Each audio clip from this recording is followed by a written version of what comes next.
جلسے میں آنے کی کوشش کریں. بس مختصر سے وقت میں پروگرام کا آغاز ہونے والا ہے، اس لیے آپ حضرات جلد از جلد تشریف لے آئیں. وہ تمام کے تمام مہمانان اعظام جن کو آپ نے دعوت دی ہے وہ تشریف لا چکے ہیں، اس لیے آپ حضرات تشریف لے آئیں.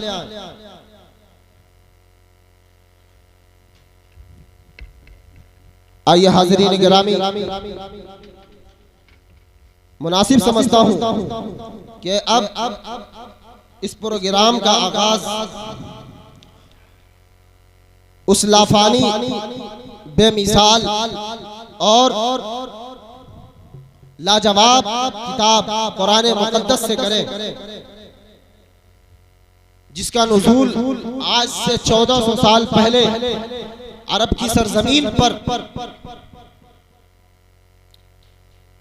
اس مقام پر جہاں آقا مدنی جناب محمد الرسول اللہ صلی اللہ علیہ وسلم اپنے رب کی خشیت اور اپنے رب کو منانے کے لیے تشریف لے جاتے تھے، وہ غار جہاں پر قرآن مقدس کی پہلی وحی نازل ہوئی، اور اس کے بعد وہاں سے نزول قرآن کا سلسلہ شروع ہوا. اور جب قرآن کی تلاوت مشرکین مکہ، کفار و مشرکین کے درمیان آقا صلی اللہ علیہ وسلم کرتے تو لوگ سن کر حیران و ششدر ہو جاتے کہ یہ محمد کون سی کتاب اور کون سی عبارت ہمارے سامنے پیش کرتے ہیں. اللہ نے خود ان تمام لوگوں کے عقلوں کو محیر کر کے رکھ دیا کہ وہ لاجواب، بے مثال، لافانی کتاب نازل کر دی اور لوگوں کے لیے رشد و ہدایت کا پیغام اس کے اندر سمو کر رکھ دیا. وہ قرآن مقدس جس کے نازل ہونے کے بعد نہ جانے کتنے سرکش شیاطین جو دین اسلام کے دشمن بنے ہوئے تھے، دین اسلام کو پسند نہیں کرتے تھے، جب قرآن کی تلاوت انہوں نے سنی تو وہ مشرف اسلام ہو کر اس دائرہ اسلام میں داخل ہو گئے، اور انہوں نے صدائے حق کو بلند کرنے کے لیے اپنی جانوں کا نذرانہ پیش کیا. یہی وہ قرآن ہے جس کے مخالفین بھی تھے، لیکن اللہ نے قرآن مقدس میں چیلنج کے طور پر کہا وَإِن كُنتُمْ فِي رَيْبٍ مِّمَّا نَزَّلْنَا عَلَىٰ عَبْدِنَا فَأْتُوا بِسُورَةٍ مِّن مِّثْلِهِ وَادْعُوا شُهَدَاءَكُم مِّن دُونِ اللَّهِ.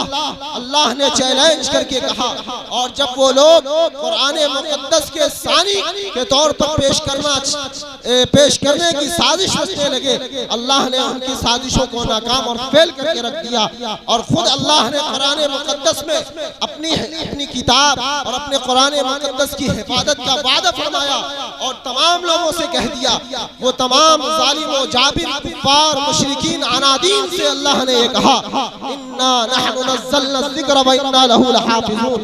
وہ قرآن جب اللہ نے اسے نازل کرنا چاہا تو پہاڑوں سے مخاطب ہو کر اللہ نے جب کہا تو پہاڑوں نے کہا لو انزلنا هذا القرآن على جبل لرأيته خاشعا متصدعا من خشية الله وتلك الامثال نضربها للناس لعلهم يتفكرون.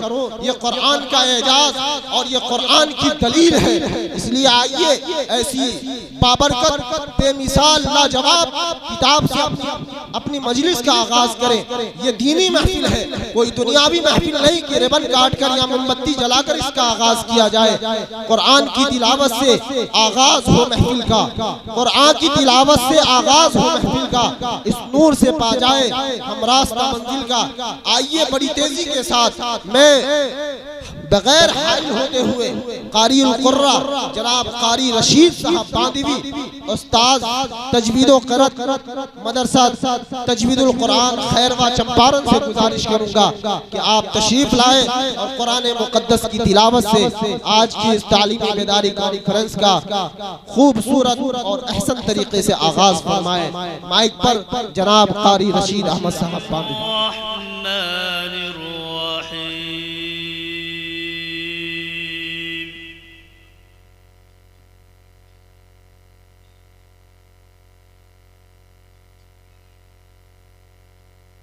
إن المنافقين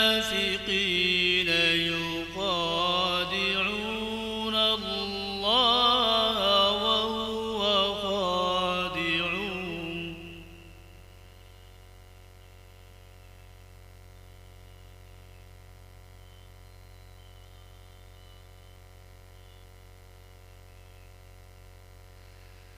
وإذا قاموا إلى الصلاة قاموا كسالى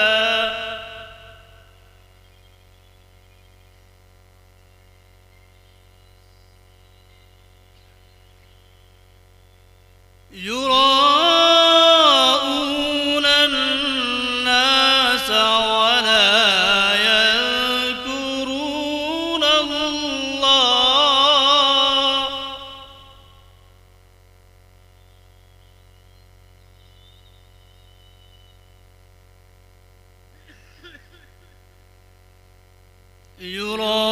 يراءون الناس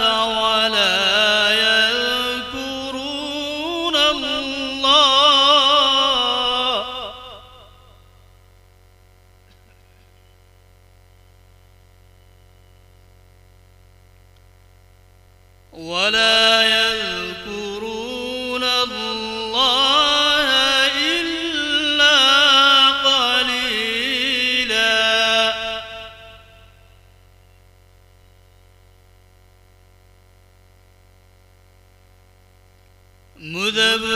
مذبذبين بين ذلك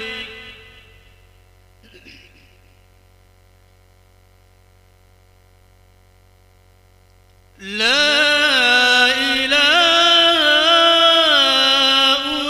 هؤلاء ولا إله هؤلاء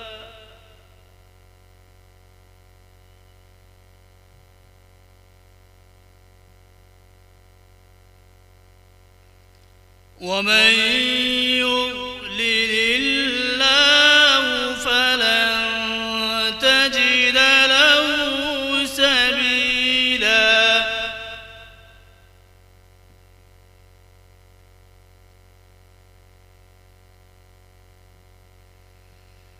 يا أيها الذين آمنوا لا تتخذوا الكافرين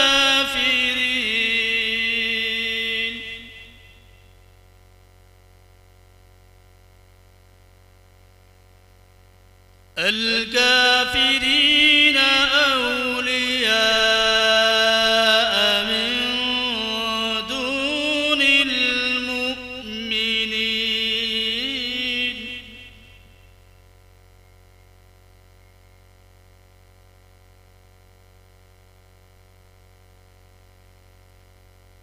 أتريدون أن تجعلوا لله عليكم سلطانا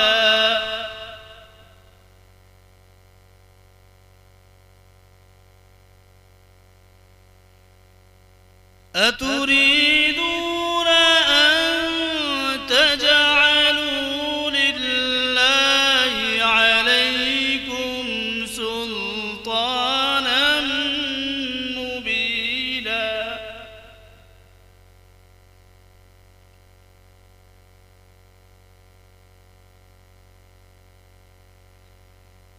إن المنافقين في الدرك الأسفل من النار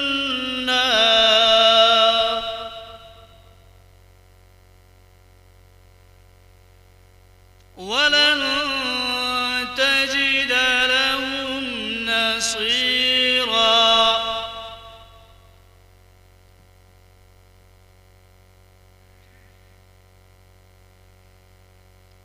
إلا الذين تابوا وأصلحوا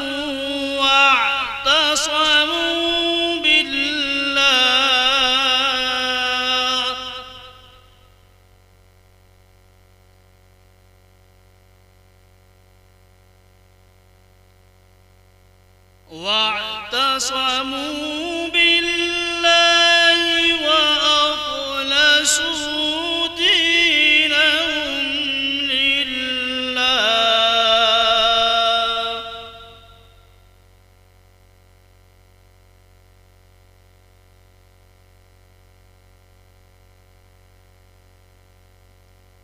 وأخلصوا دينهم لله فأولئك مع المؤمنين.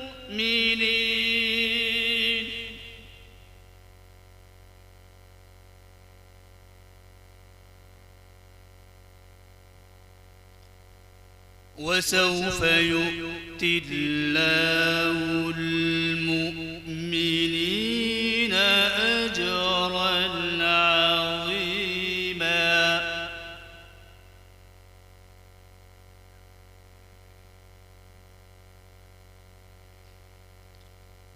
ما يفعل الله بعذابكم إن شكرتم وآمنتم.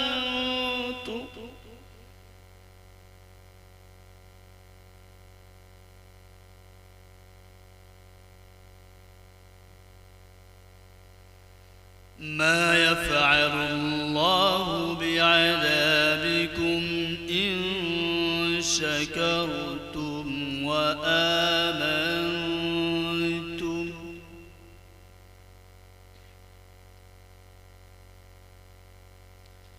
وكان الله شاكرا عليما.